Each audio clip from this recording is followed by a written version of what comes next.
Bonjour, bienvenue sur ma chaîne. Aujourd'hui, nous allons donc voir une nouvelle vidéo dans laquelle on va traiter le thème des opérations de trésorerie. C'est un cours donc de comptabilité générale et ce thème, nous allons l'aborder en différentes parties. Donc on verra en premier donc les opérations bancaires. Ensuite, le financement des besoins de trésorerie, à savoir le calcul des agios du découvert ou des intérêts. Ensuite, le placement des excédents de trésorerie et à la fin, l'état de rapprochement qui correspond donc au contrôle des opérations bancaires. Alors donc, dans cette vidéo, nous allons commencer par traiter la première partie, à savoir les opérations bancaires. Et nous allons voir au fait dans cette partie les moyens de paiement et les services bancaires. Alors, les flux financiers entre une entreprise et sa banque sont enregistrés au fait dans les comptes de la classe 5. Donc la classe 5 au fait qui s'intitule compte financier. Donc au fait l'entreprise elle va effectuer par exemple des paiements en espèces, et bien dans ce cas-là on va utiliser le compte 53 qui correspond donc au compte caisse. Donc je rappelle d'abord qu'un compte c'est un tableau dans lequel on indique le total des débits, le total des crédits, c'est-à-dire les emplois et les ressources. Donc au niveau du compte caisse, l'entreprise enregistre au débit le montant encaissé en espèces et au crédit le montant décaissé en espèces.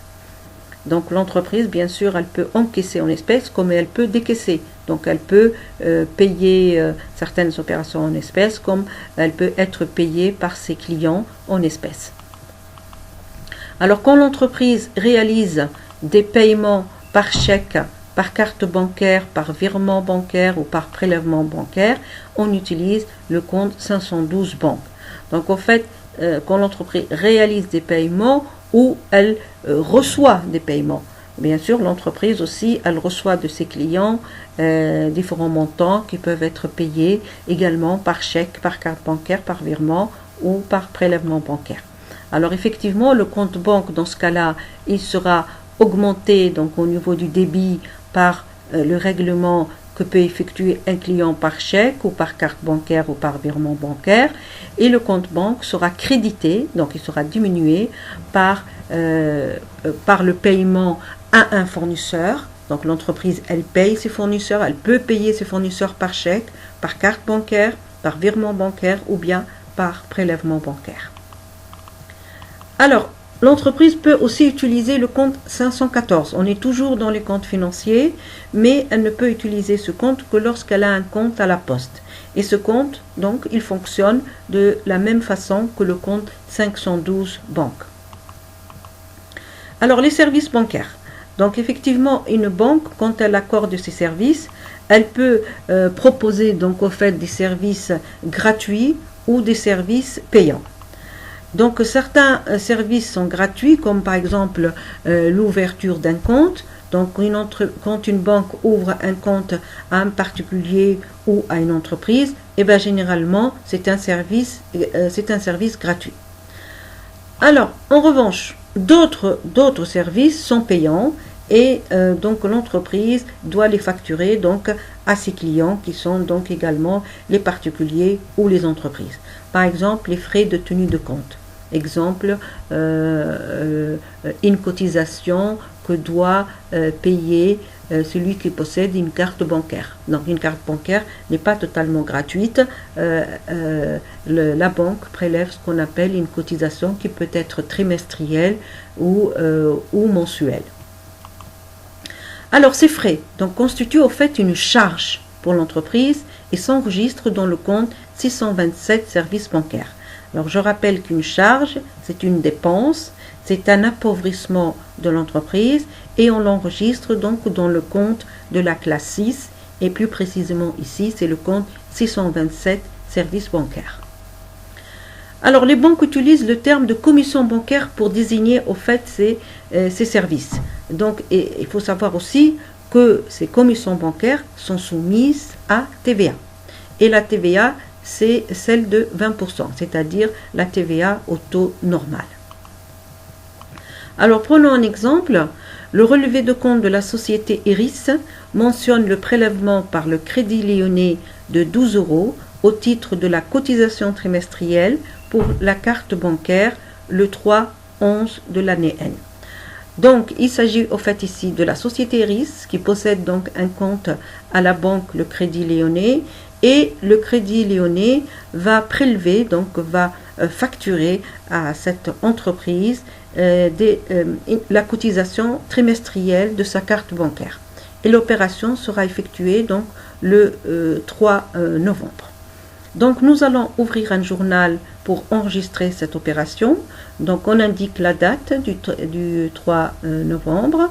Ensuite, il s'agit ici d'une cotisation, donc c'est un service bancaire, c'est une charge pour l'entreprise. Elle le comptabilise donc dans le compte 627 et le montant, attention, ça sera hors taxe. Et on doit calculer donc la TVA. Donc la TVA ici à 20%, donc ça sera 2 €. Et le montant que sera prélevé la banque, ça sera un montant toute taxe comprise. Donc au niveau de la banque, on crédite le compte 512 du montant de 12 €. Et on indique un libellé cotisation carte bancaire. Alors on va voir maintenant le transfert de la caisse vers la banque. Donc effectivement, une entreprise peut être amenée à faire des virements entre sa caisse vers sa banque ou vice-versa, de la banque vers la caisse. Donc on va voir comment l'entreprise doit enregistrer cette opération. Alors exemple, la SA Iris prélève le 6/11/N 1000 € dans la caisse pour les déposer en banque. Donc là, il s'agit de la somme de 1000 € que l'entreprise Iris va prélever de sa caisse pour alimenter son compte en banque. Alors, premier cas, on va supposer que l'entreprise utilise un journal unique. Donc, elle n'a qu'un seul journal dans lequel elle enregistre cette opération et donc l'opération sera indiquée dans un seul journal.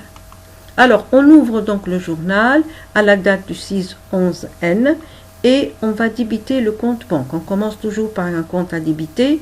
Ici, pour la banque, c'est un flux entrant puisque le transfert se fait donc de la caisse vers la banque. Donc, la banque a un flux entrant de 1000 €.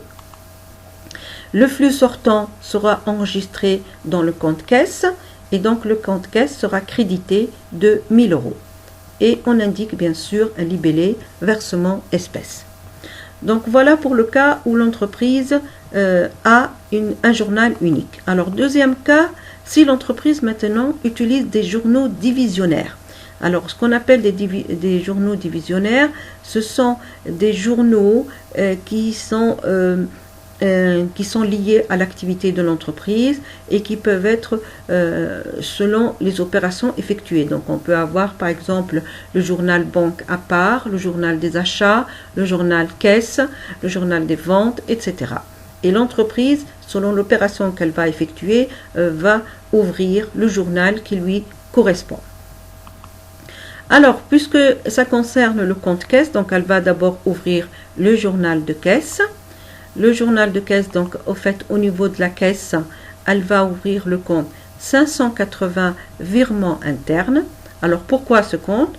Étant donné que l'opération se passe au fait entre deux journaux, donc le journal caisse et le journal banque, donc l'entreprise est obligée d'ouvrir un compte qu'on appelle un compte transitoire qui va lui permettre donc d'enregistrer cette opération dans les deux comptes sans que l'opération soit enregistrée deux fois, c'est-à-dire pour éviter les redondances, elle est obligée de passer par un compte transitoire. Et ce compte transitoire, c'est le compte 580 qui s'appelle donc virement interne. Alors, donc le compte virement interne sera débité et le compte caisse, il est ici crédité, puisque l'argent, il sort toujours de la caisse. Donc le compte caisse, on le crédite, on place l'argent au niveau du compte 580 virement interne. Ensuite, bien sûr, on n'oublie pas le libellé de l'opération.